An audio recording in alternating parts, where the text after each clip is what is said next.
Welcome to the Hodgypodgy podcast with me, Lauren Strati. We are coming back to the reboots, baby. Reboots part 2. This is our reboots about animated series. We did Scooby Doo last time. We are going to do a little bit more about Scooby this time because there were things that I needed to say that were left out. And I'm a dweller, and if I didn't say them, it would bother me for the rest of my life. So we're going to talk about those, then move on to the next animated series that was rebooted. It is it's probably my Alma, Scooby Doo Mystery Inc. and this reboot are my top 2 reboot favorites. So let's get into it. Before we do, though, I do want to ask you guys, if you haven't subscribed yet on YouTube or wherever you're listening, subscribe, please, and set the notification so that way you get notified whenever there's new episodes. And share. If you can. Well, you can. It's just a matter of if you will.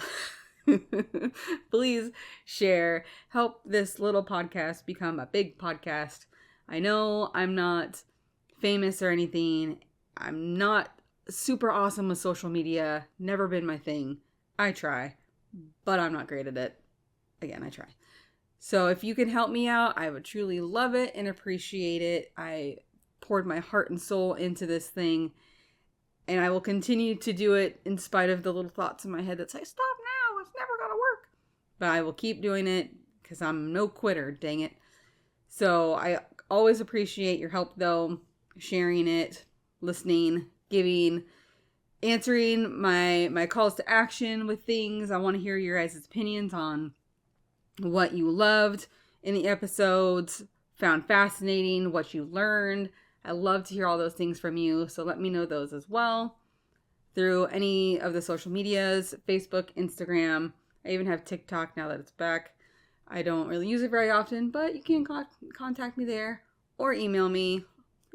All that stuff's in the show notes. So let's get back to it, though. We are going to do a few more tidbits about our favorite Great Dane, Scooby Doo.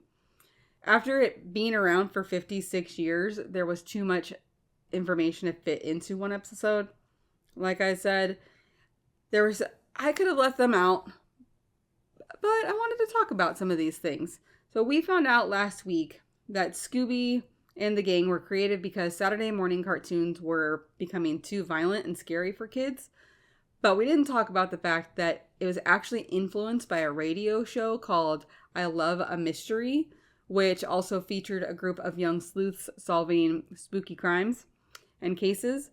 So you can actually listen to that program, I Love a Mystery, on the archive.org website. I'll link it in the show notes.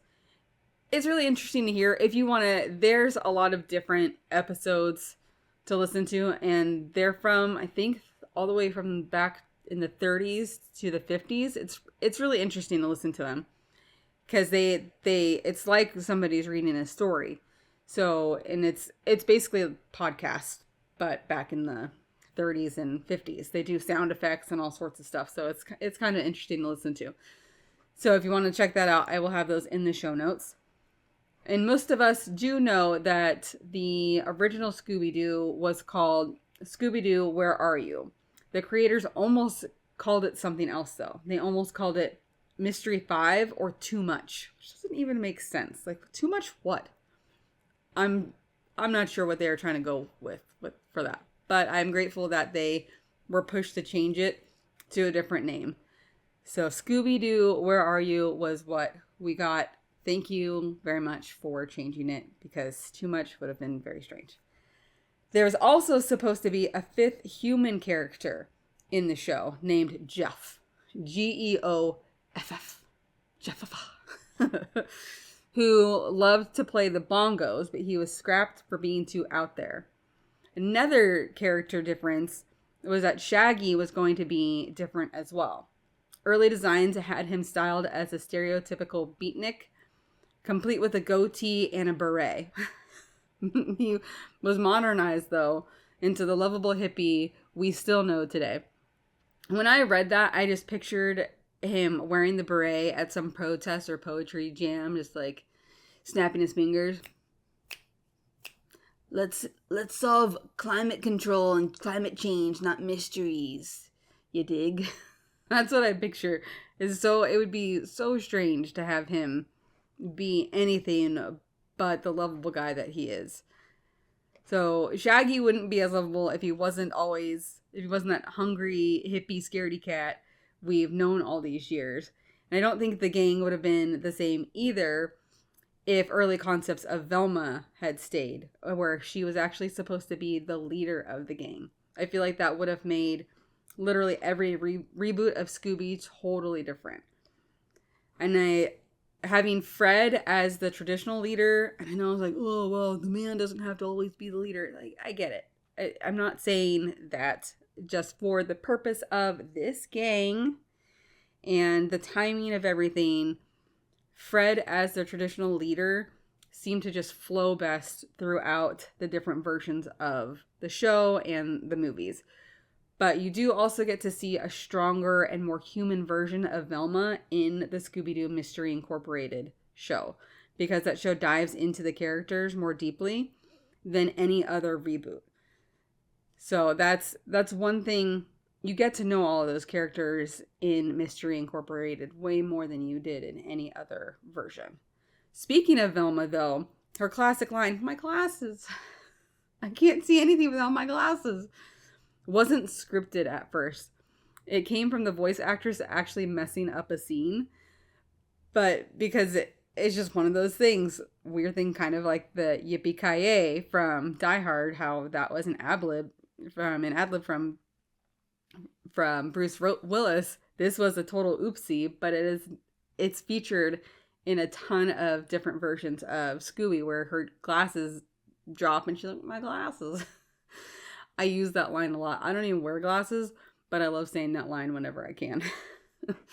Also, I like to say Rutro Raggy or Zoinks and Jinkies and you meddling kids whenever I can fit that into a conversation. But I mean, I've got 2 kids and they always seem to be meddling into something. So they're classic phrases. They can't be forgotten. I love them. So I will repeat them and say them because I can. Please tell me I'm not the only one that likes to say those lines, though. I really hope I'm not alone in that. There are so many cool things to know about this mystery-solving gang, though. Like how Scooby's speech quirks were actually inspired by the Jetsons' dog Astro. If you haven't watched the Jetsons, I don't know who... I mean, I grew up watching a ton of TV. It was my babysitter. I grew up watching the Jetsons. I've had my kids see the Jetsons because I like them to watch the classic cartoons. So I think it's on, you can actually watch it on Max or one of the free apps on Fire Stick. So, but both Scooby and Astro were voiced by Don Messick. So he gave them both kind of a similar sounding voice. Then Scrappy Doo, I thought that was kind of funny. Scrappy Doo was introduced to boost ratings, but he actually turned out to be really unpopular and he didn't help at all. I mean, yes, he was very annoying at sometimes, but I don't think I loved how he thought Scooby and Shaggy were so brave. He didn't see how flawed and wussy they were. He always thought his uncle was just the bravest pup, strongest dog in the world, and didn't see that they were actually terrified, and the only reason why they were really brave at all was to save Scrappy when he would get into some sort of trouble. And he was actually really unpopular. It's probably why they turned him into a villain in the live action movies. Then we finally get to see that not all monsters and ghosts were fake or people in masks. Scooby-Doo on Zombie Island was the first Scooby to feature real supernatural monsters. That one is one that my kids really enjoy watching. They really like the fact that they have the real supernatural events in it, and it's not just fake things, that actually there are ghosts, there are monsters in it, and they are real. So they really liked that part. And I think it's a really good movie as well.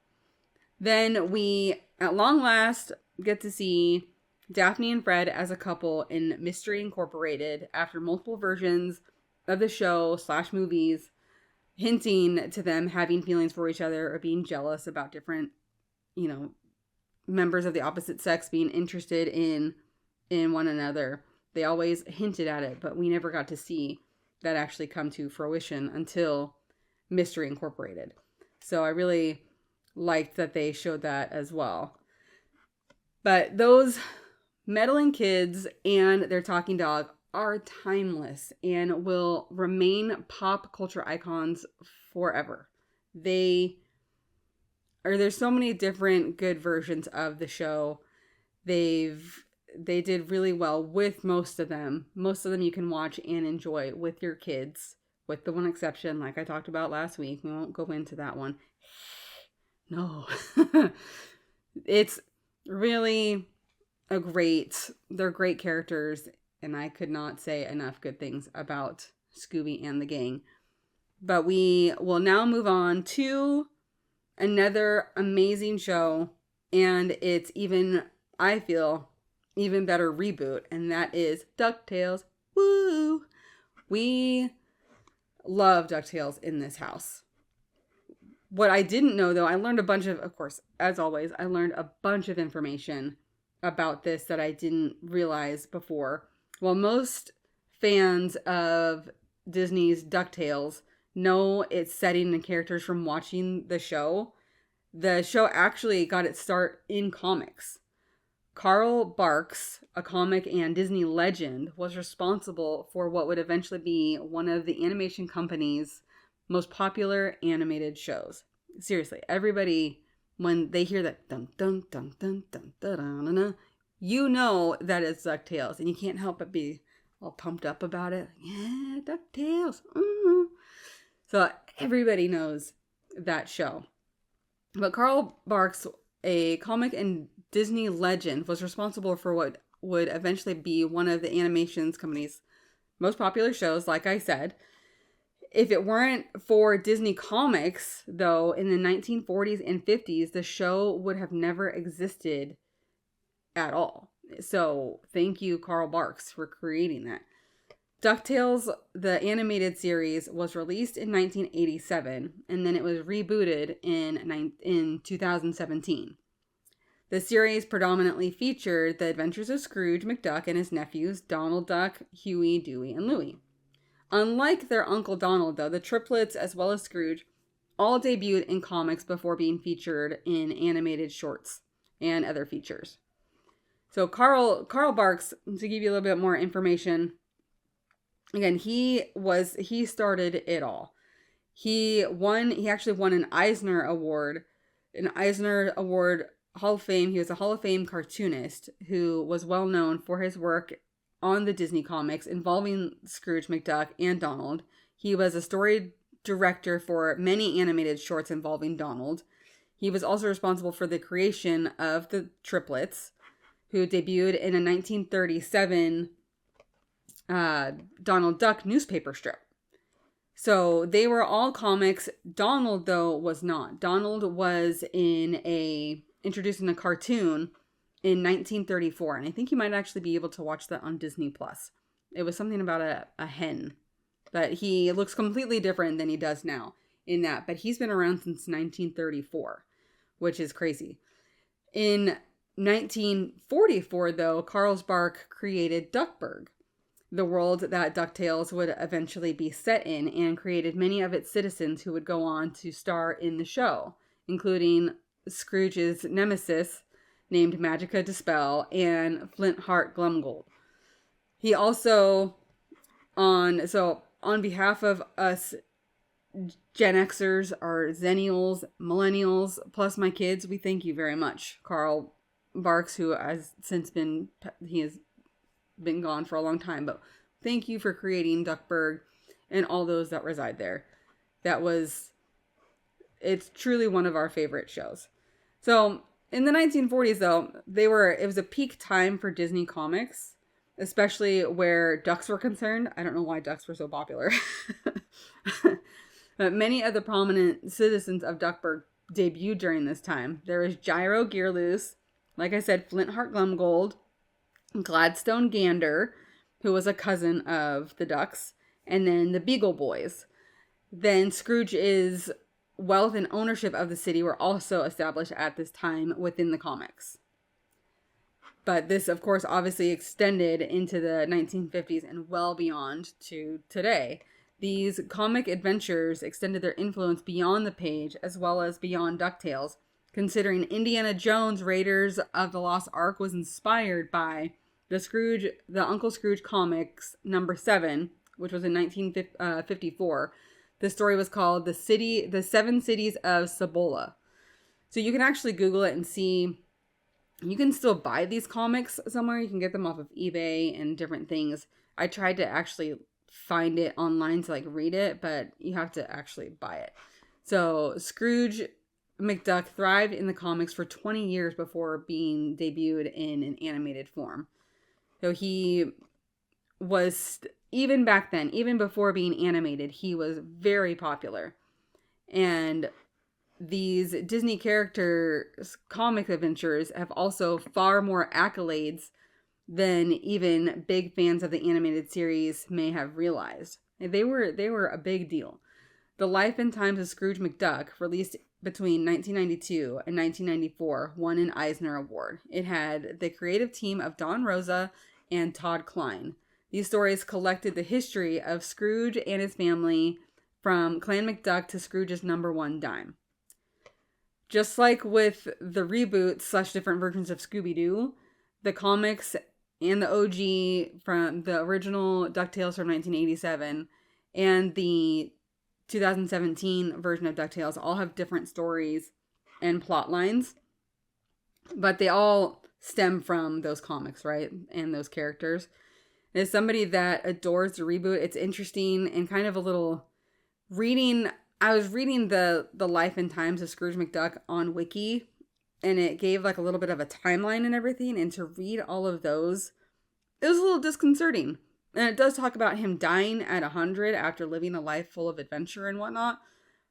But with the reboot, he's way older than 100 and no signs of slowing down at all.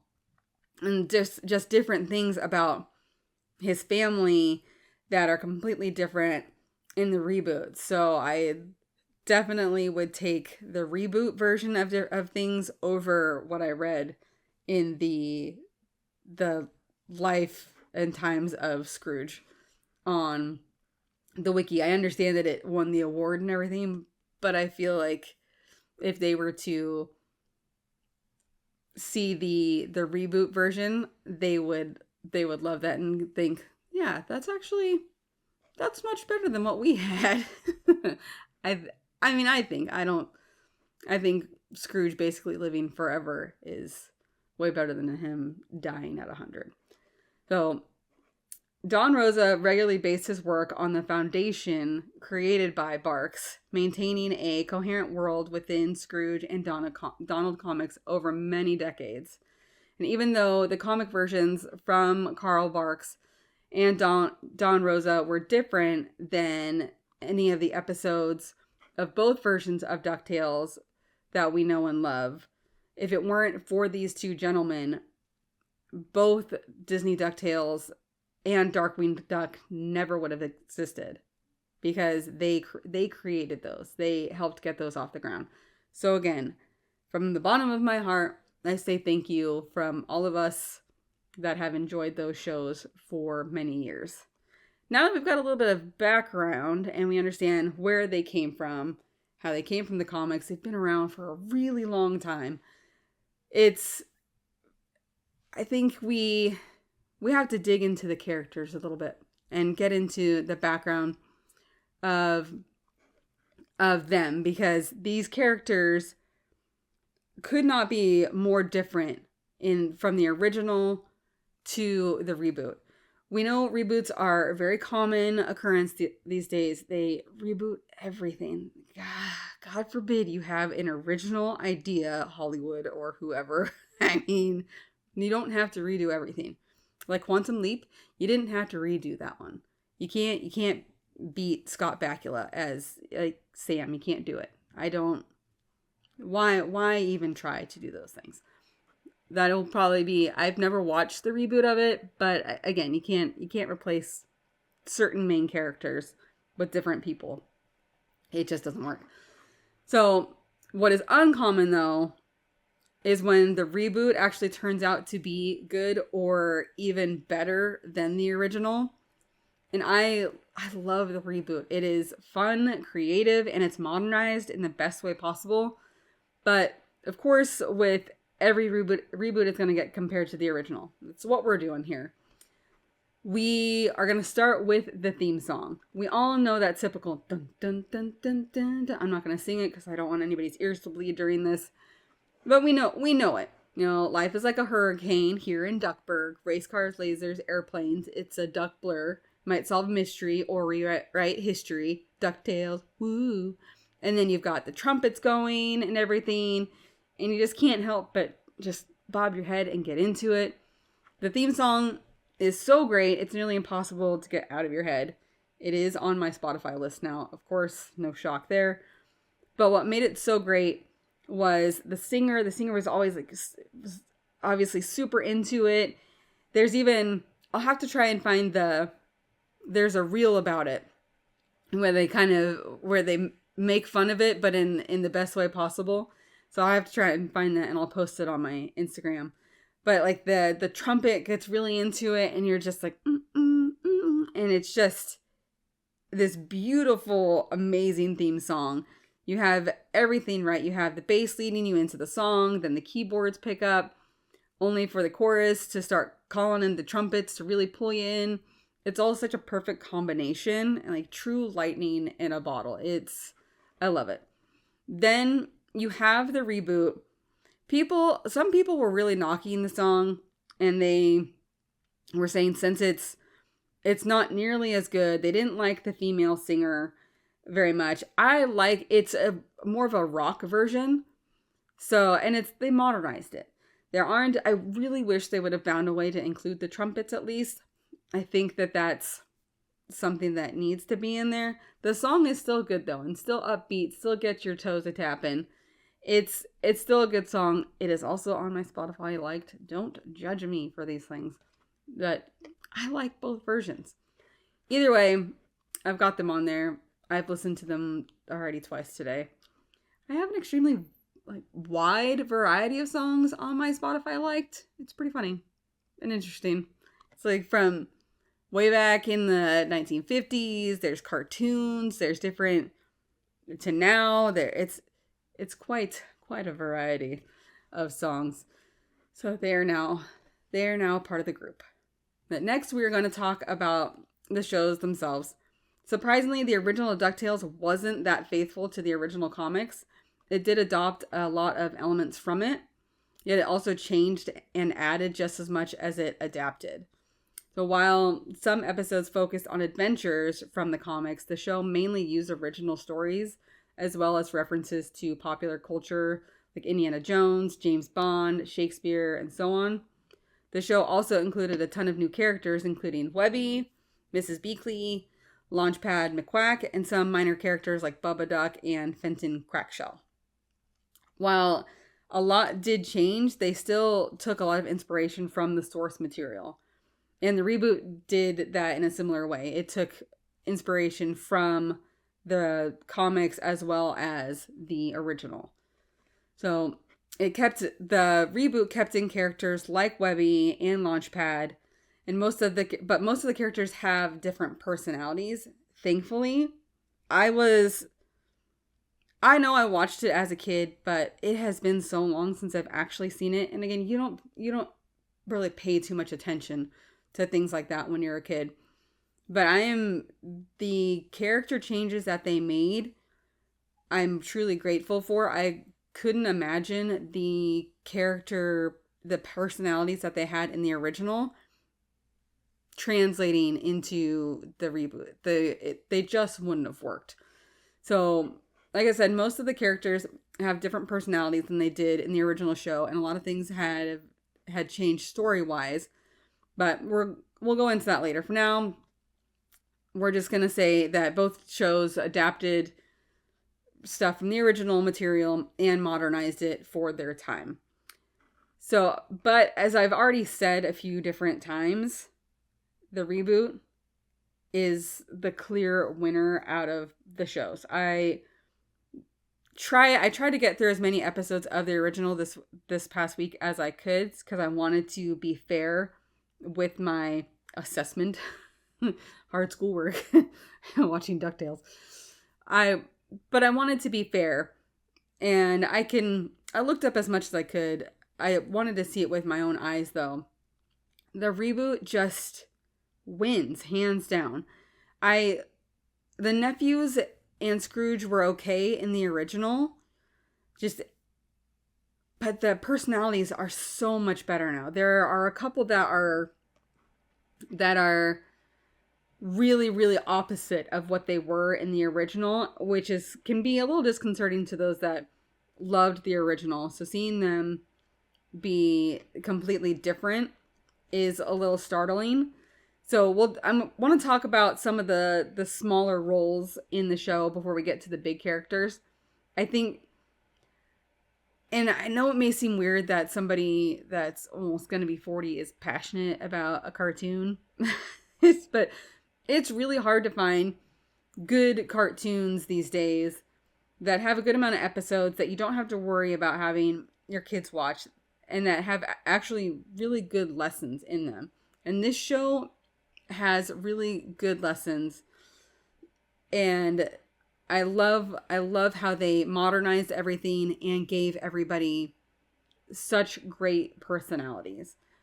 One, though, that was completely different than the original, which kind of took me to it made my kids a little sad. But watching the reboot, his character is funny. But seeing him in the original, knowing the change that happens to him in the reboot, kind of makes them a little sad. And that's Doofus Drake.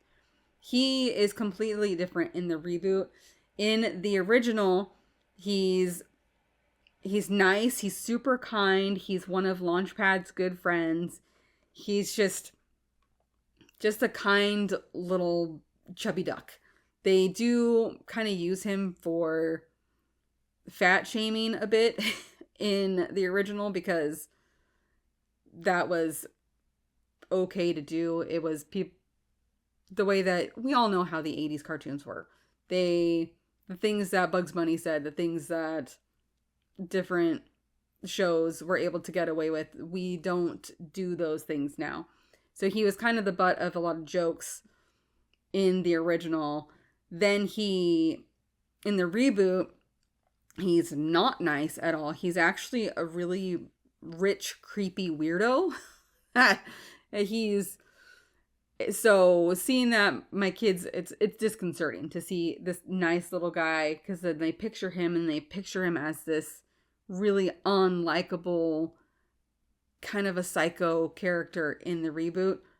It's funny, and the storylines that he's used for are funny, but seeing him so different is a little strange. Then we've got one of Scrooge's nemesis, Flintheart Glumgold.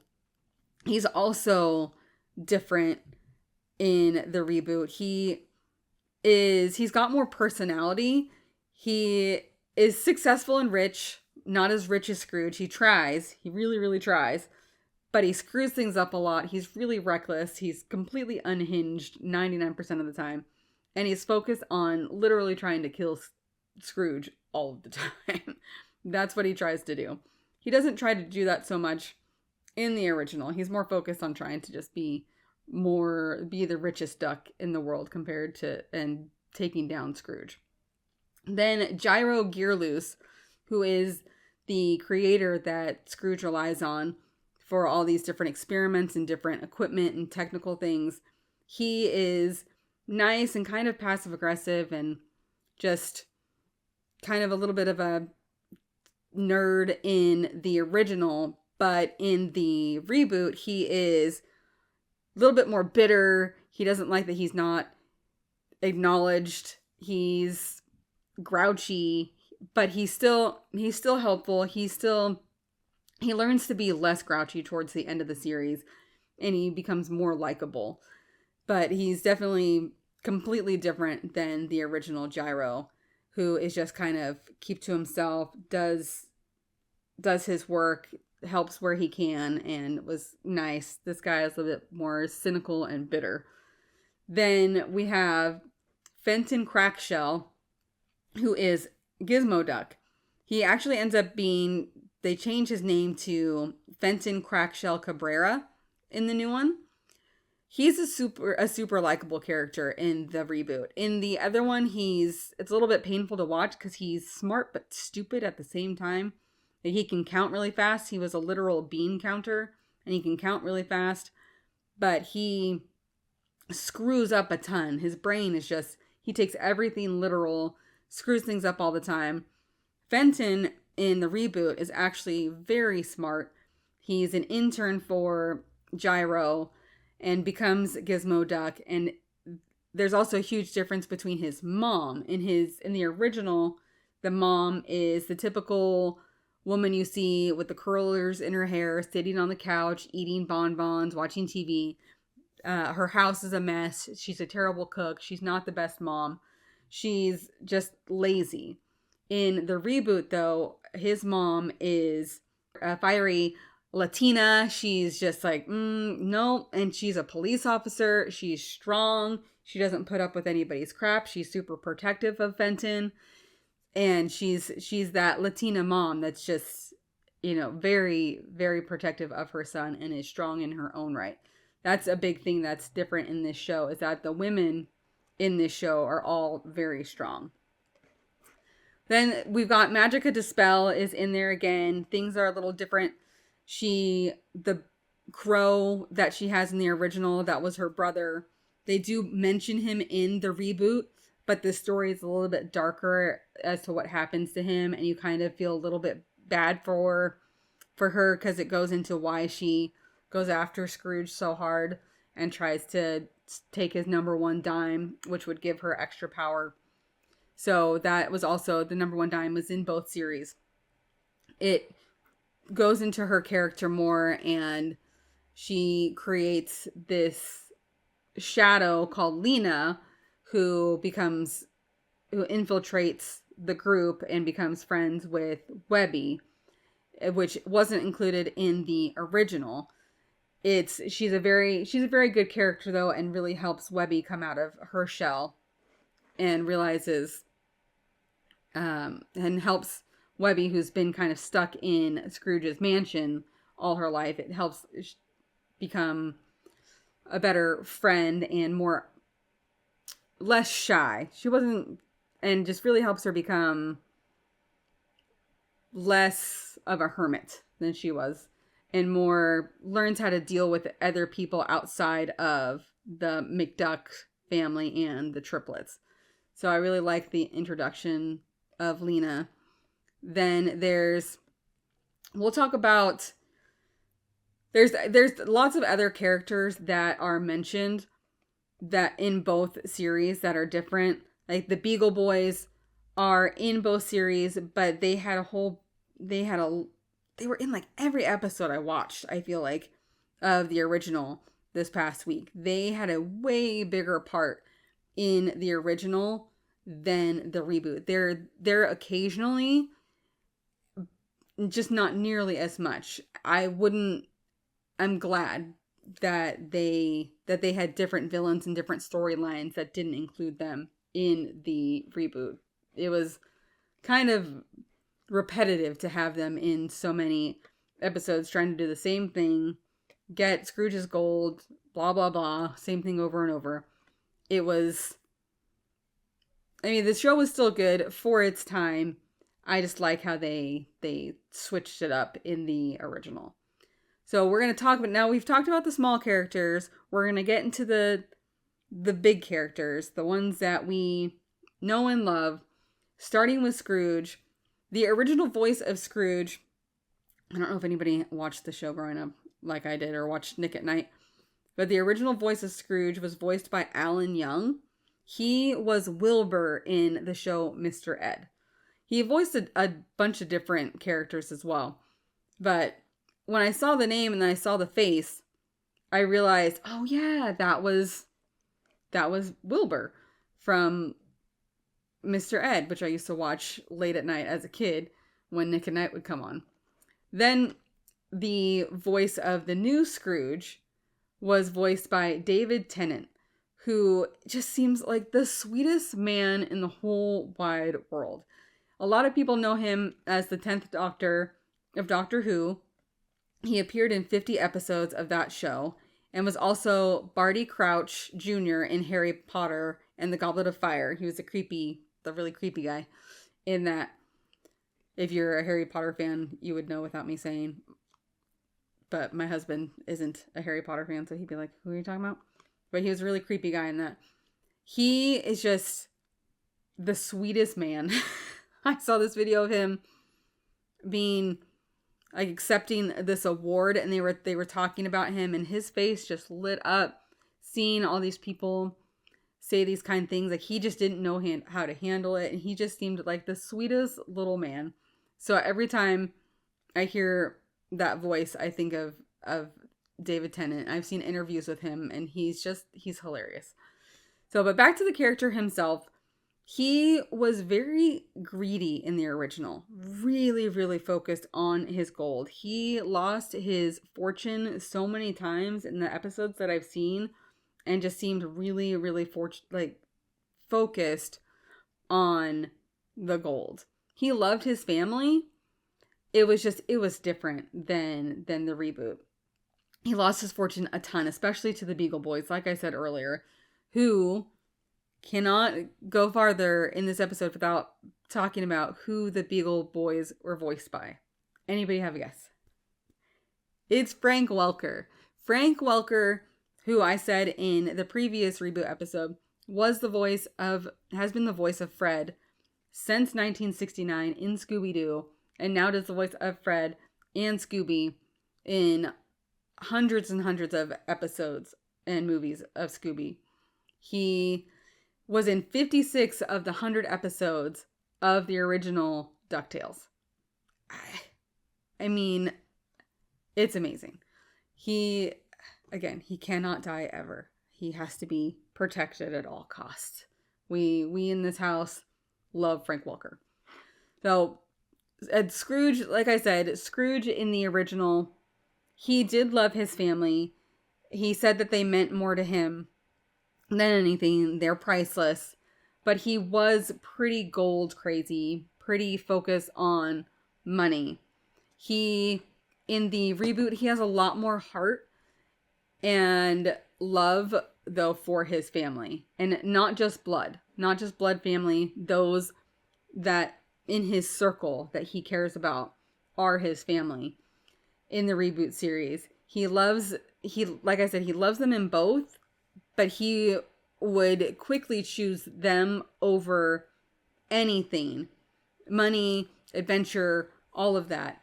And he doesn't even really have to think about it in the reboot. So there's more sustenance to him in the newer version and all of the characters, really. There's more sustenance to all of them in the 2017 version than the original. And it's really, as the series goes on, as the reboot goes on, you see him growing, and you also see him lose his selfishness even more as the series goes on. So then we have Donald Duck. I didn't realize that in the original, he only had a minor role, because you see him in the first episode and then you see him a couple of times, then he disappears. In the original series, they were restricted by a Disney mandate that they couldn't use major characters of the golden age of animation, like Donald or Daisy. This decision was made to prevent any potential tarnishing of the iconic characters' reputations if their original DuckTales wasn't received well. Obviously, everybody loved it, so it would have been fine, except they were concerned that Donald's speech, because you couldn't understand him, they were concerned that it was, and thought that it was considered a risk for it being a children's show, that it would make it difficult for kids to understand what he was saying. So they just, with all of that, decided to leave him out of the original. In the reboot, though, he had a significantly bigger role. I loved Donald in this. This poor guy had some pretty bad luck, but out of all I've seen a ton of Donald Duck cartoons in my day. I have had the tapes, I had the VHS tapes of him with his, his face, like no one who, that little song that they would say, like, no one has bad luck like Donald Duck. I used to watch those all the time. But this version, and I've always liked him, this version is the best version of him. Even though he still sounds like the classic Donald, you can understand him more, and he talks more, and you understand what he's saying. I love that. But what I love more is that he's so, because you see it in different versions of the stories that they're in, how he always gets mad at the nephews and everything. But in this one, you can tell he genuinely loves those boys. He's caring. He's a little overprotective, but he genuinely loves those boys. And he loves Scrooge. There was a good long time in the reboot, the triplets discover that Scrooge used to go on adventures with Donald and Donald's sister. So then there was a falling out because of something that happened, and Donald and Scrooge didn't talk for years. But I feel like no one loves Scrooge more than Donald. He truly was like a father to him. So even though you could understand him more, they still made fun of the fact that sometimes you couldn't understand him. And there was an episode where Gyro came up with, he had like a pill or something that Donald took, and it changed his voice so that you could actually hear what he would sound like normally. And he was saying all these really intellectual things and made a lot of sense when they were going into battle against Magica Dispel and her shadows. He came up with a plan. He was in charge, and they were just all staring at him shocked because they're like, wait, has he been saying things like this whole time? But nobody could really understand him, because once he gets going, you're like, what? If he says stuff in like small sentences, you get it, but otherwise you're like, what the heck? And that voice, though, was his normal voice that you could understand, was voiced by Don Cheadle, which I thought was hilarious, because it's just Donald Duck and Don Cheadle, and you're like, doesn't really match, but when you see it on the show, it just sounds perfect. Then we've got Daisy, who wasn't in the original DuckTales at all, but she's been in a few different shows. Like there was the Three Caballeros redo that they did. That was technically another reboot. It was a show that they created where he had her as a girlfriend. She had a little bit of a different personality. Their relationship was totally different. But in this reboot, she doesn't meet him until the 3rd season. And they're trapped in this elevator. He says, I've got to get to the stage to sing with my friends, the other 2 caballeros. And she's like, oh, what do you sing? And like, he sings for her. And you hear his regular Donald Duck voice.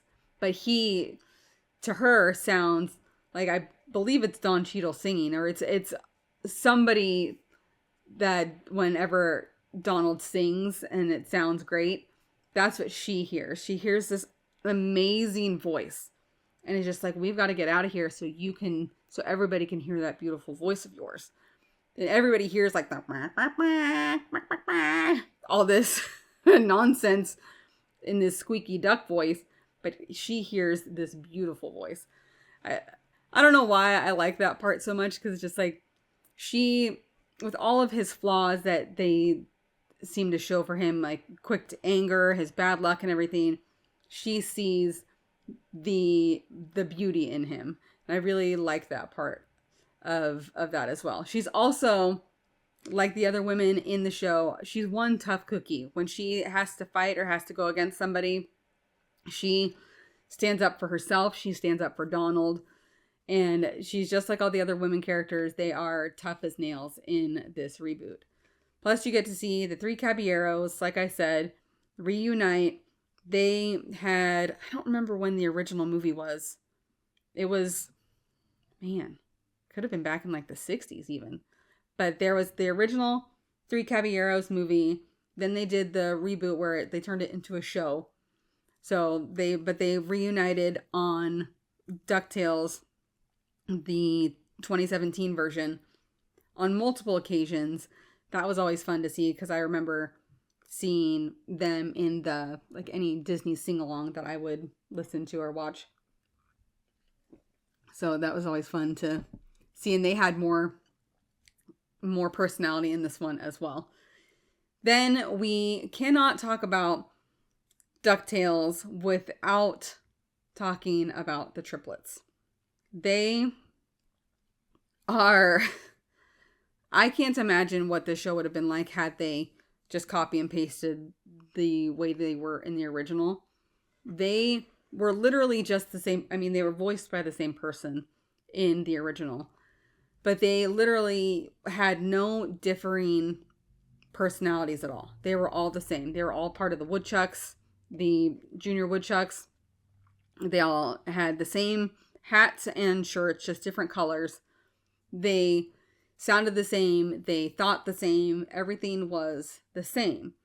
But everybody else in the show had a personality, and they kind of did, but there wasn't anything different about them. In the new version, though, they are all extremely different. You've got Huey, who's the one in red. He's the only one with a hat and short sleeves. He's the nerd. He is the only one that's a Junior Woodchuck. He's very smart, very logical. Then there's Dewey, who is the heart of the... I think he's the heart of the group. And he's the entertainer. He's personally my favorite. Then he's also the one that's most daring and adventurous. Doesn't care if something's dangerous. He's all up for adventure. He'll go for it. Doesn't care. Then we've got Louie, who's in green. So Dewey's blue, Louie's in green. He's the con man. He's money hungry, kind of like Scrooge. The business guy. He's the business guy, but he's lazy at the same time. So if he could make money with with a little effort as possible, he's good with that. But he can also talk anybody into anything and figure out a plan, like a scheme for anything in like seconds. So they all three of them have such distinct personality traits, and they all have their strengths. And and they're all voiced by different people. Like Dewey is voiced by Ben Schwartz, who plays Sonic. So it's kind of weird if you go see Sonic and then you're watching the reboot of DuckTales and you're just like, wait, what? That sounds like Sonic.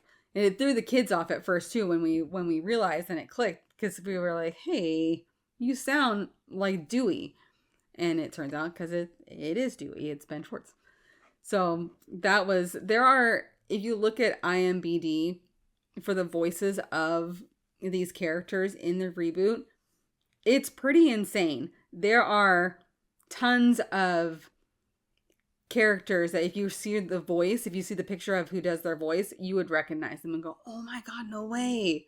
Was it Allison Jennings, I think is her name. She plays Goldie in the reboot, who's kind of like an on again, off again nemesis slash love interest for Scrooge. There's so many different characters that are voiced by actors that you would know.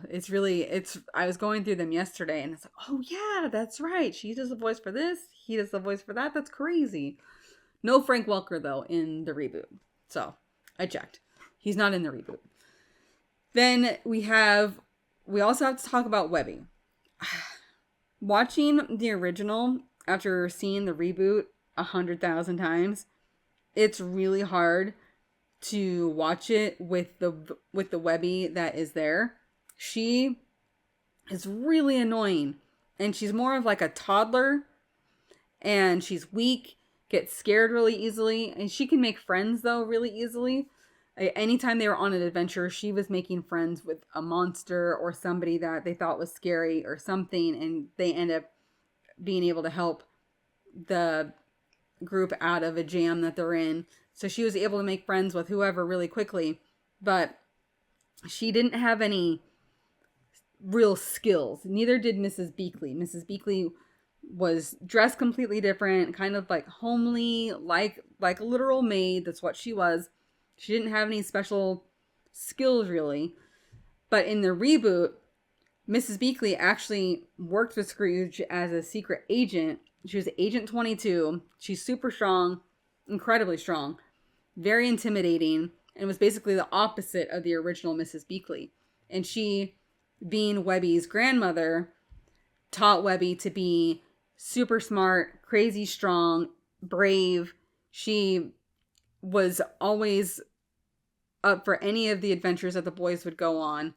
Her and Dewey were best friends. She absolutely loved Scrooge, had this obsession with Scrooge, had to know everything about the Scrooge McDuck family, was completely different than the original Webby. I really like this Webby. And I like Mrs. Beakley. I like how they're strong, and I'm not just like trying to be all feminist, like women can be strong. I liked that they made them so strong because it worked so well with the show. Then you've got Launchpad. He's a little bit dumber in this one, but he has more heart, and he's incredibly loyal, and he always seems to have, when he drops the crew off to go do something, he ends up getting into this other secret adventure that we don't know. So he's got like this whole secret life with all these different adventures that we don't know anything about, which is kind of funny. But he has such a big heart. He's got the heart of a hero, which makes him incredibly lovable. Plus he has some pretty classic lines in the show that I always, even though we've seen the show a million times, we still say those lines and it always cracks us up. So again, if you haven't seen the reboot of DuckTales, it is on Disney Plus. Cannot recommend it enough. You have to watch it, even if you're by yourself. Again, I don't judge you for those things. I would watch that by myself too. Then we can't talk again. I can't leave this out. This character was not in the original, really. She was mentioned once or twice throughout the entire Donald Duck Scrooge time that they were created, and that's Della Duck. Della is Donald's sister. Donald, Scrooge, and Della were the original three, as they call themselves. They went on adventures in the reboot way before the triplets were around. She is the triplets' mom. They thought that she was dead.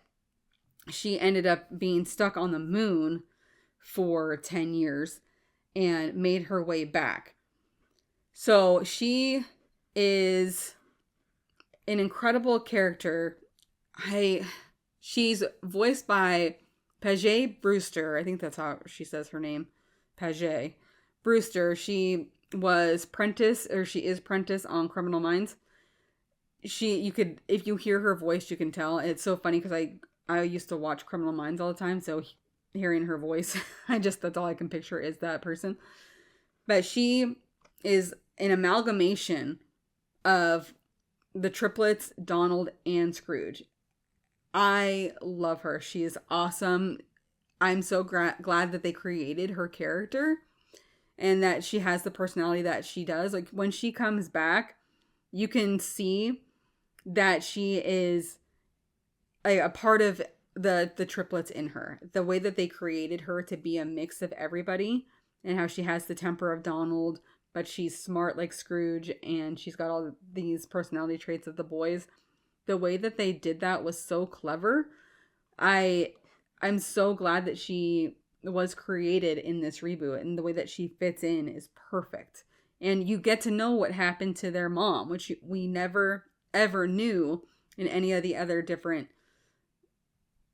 Donald Duck or triplet shows and stuff or shorts that they did. We never knew that. So I'm glad that they finally gave us that answer. She is also an amputee. She lost one of her legs on the moon when her ship fell on her leg, but she never let that stop her.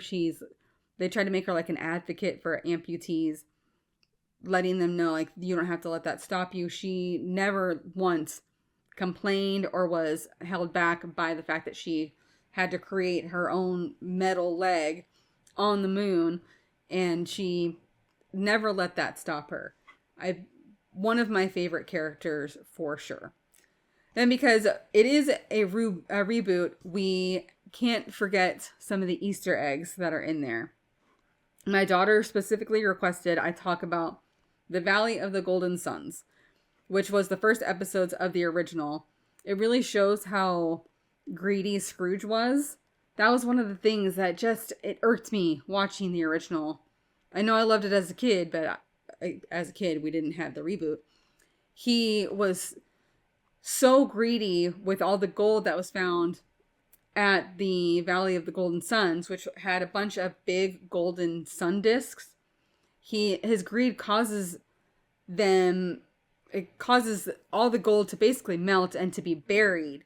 And they only got away with one small coin with a golden sun on it. But in the reboot, when Della comes back and she's like in their garage or going through previous treasures and stuff, you can see a big golden sun plate.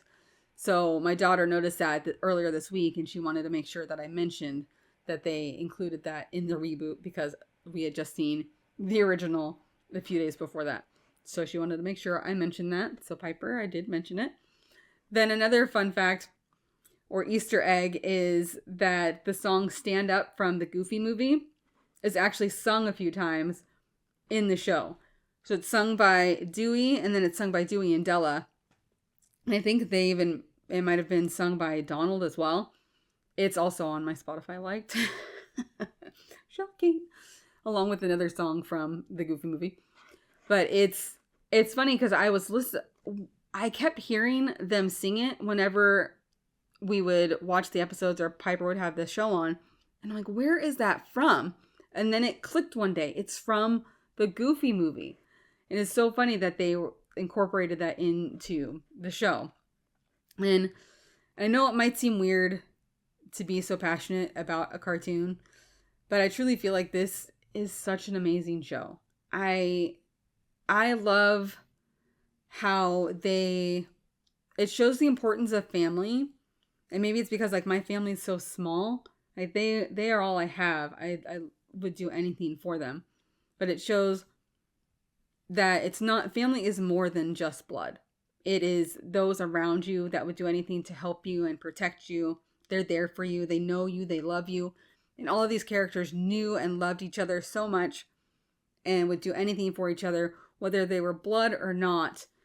They were just, I liked that connection, and I liked that it was teaching my kids that as well.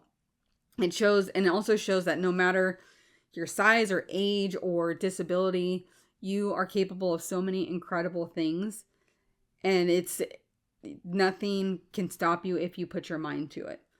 So once you get focused and you know that you can do it, nothing can stop you. And I really love that they teach that in that cartoon, because a lot of cartoons are just meaningless crap nowadays. But that one actually had some really good lessons. The finale especially, and I'm one of those kind of, it's embarrassing, but I used to try and disguise it and hide it. But I don't get all like weepy, but I do get a little emotional with things, even cartoons. Judge me if you will.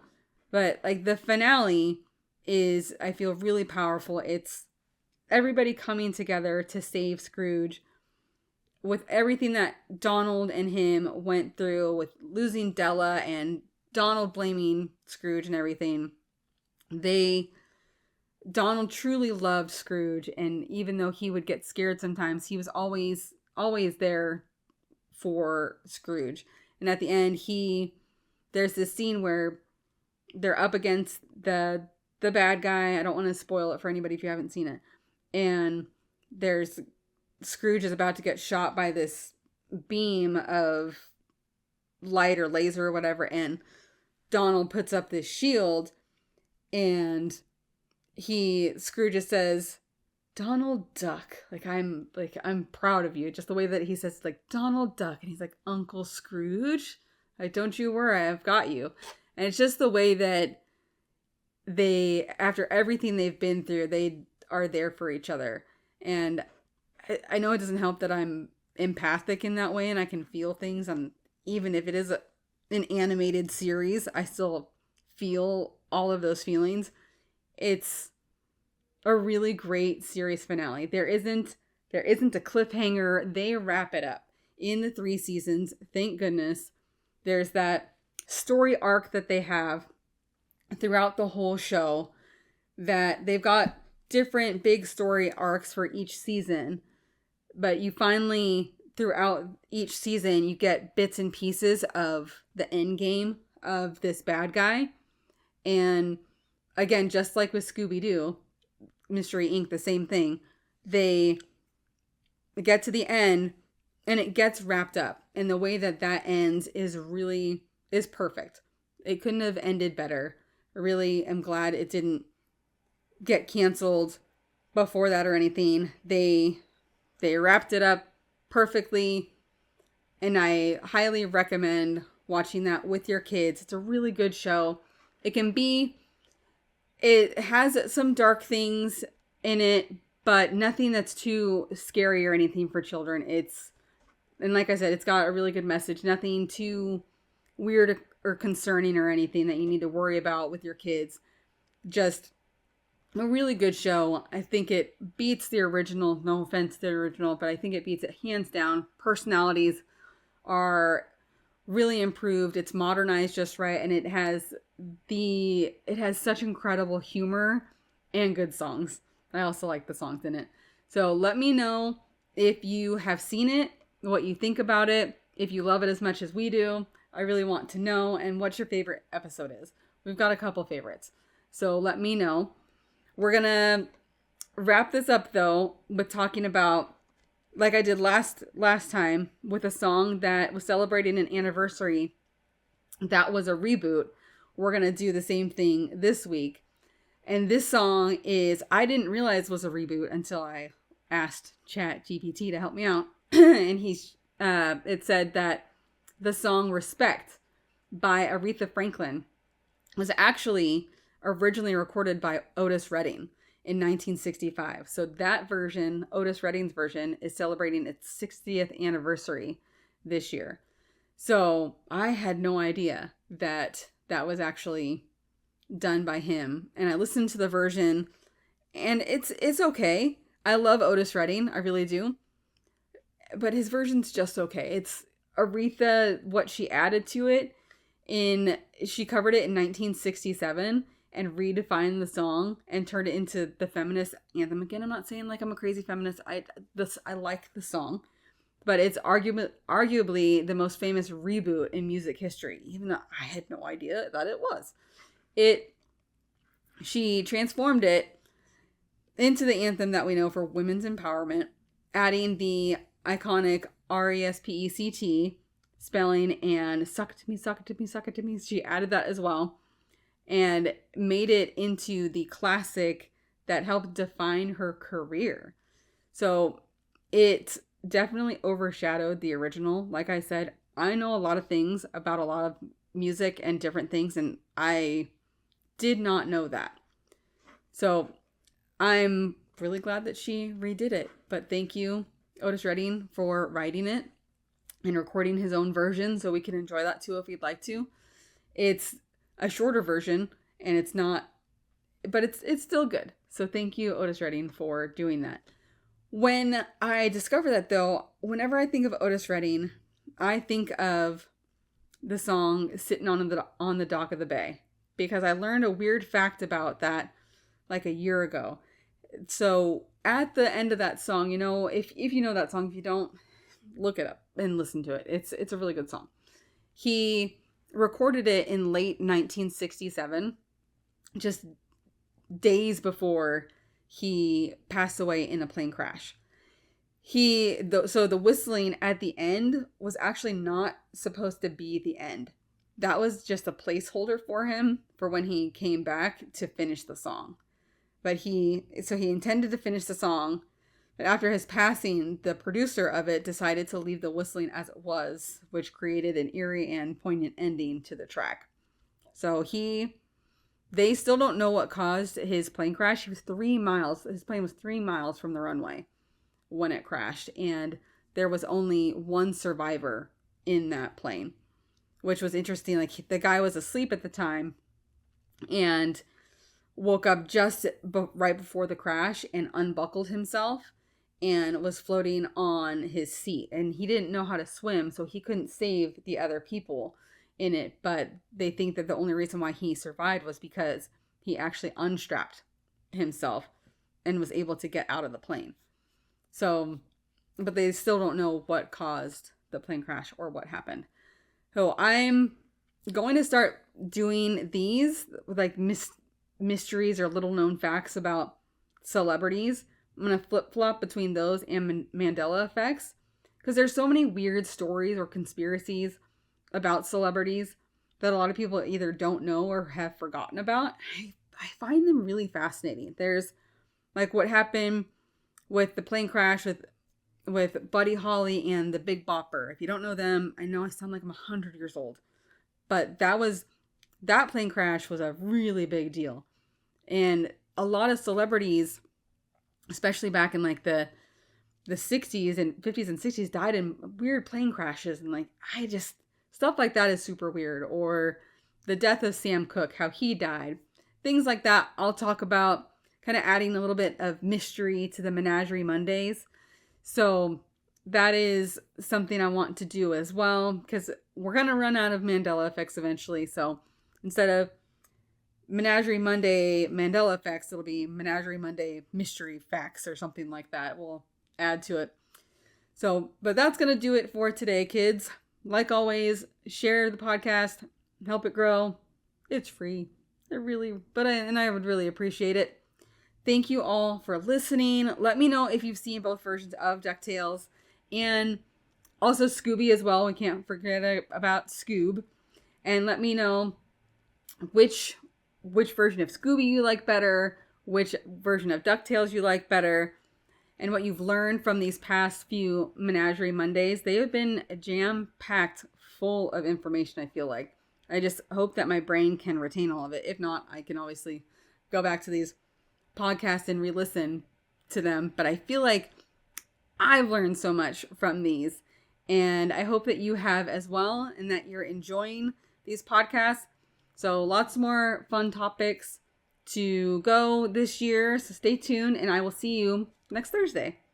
Bye, guys. Woo!